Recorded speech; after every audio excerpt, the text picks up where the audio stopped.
आजकाल आपल्या मोठ्या-मोठ्या शहरांमध्ये डीमार्ट आणि अन्य आंतरराष्ट्रीय पातळीवर विस्तार असलेली साखळी स्टोअर्सची चलती दिसते. अगदी सामान्य लोकही त्यांच्या रोजच्या गरजेच्या वस्तू घेण्यासाठी याच मोठ्या स्टोअर्समध्ये जातात. ब्रँडेड आणि सवलतीच्या दरात वस्तू मिळतात हेच या स्टोअर्समध्ये जाण्याचं मोठं आकर्षण असतं.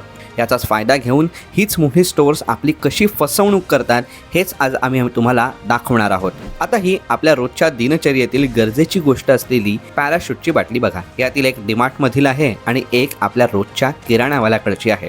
किराणावाल्याकडे 250 मिलीलिटरची बाटली MRP 127 रुपये आहे, तर 300 मिलीची बाटली डीमार्टमध्ये MRP आहे 176 रुपये.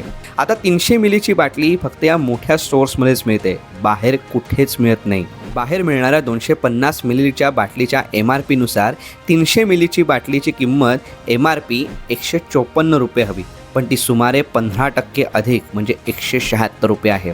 त्यामुळे आता मुळात जास्त MRP दाखवून आम्ही किती भरघोस सवलत तो देतो हे ग्राहकांना दाखवत एक प्रकारे त्यांची फसवणूकच होत आहे. आणि हा प्रकार केवळ तेलाच्याच बाबतीत नाही तर बहुतेक वस्तूंच्या बाबतीत डीमार्टसारख्या मोठ्या साखळी दुकानांमध्ये होत असतो. अधिक MRP छापलेली असते आणि त्यासाठी थोडे वेगळं वेष्टन किंवा वेगळी मापे असलेला माल ठेवला जातो, जो इतर ठिकाणी बाजारामध्ये कुठेच उपलब्ध नसतो. ही ग्राहकांचीच फसवणूक आहे तर, पण किरकोळ व्यापाऱ्यांवरती पण अन्याय आहे.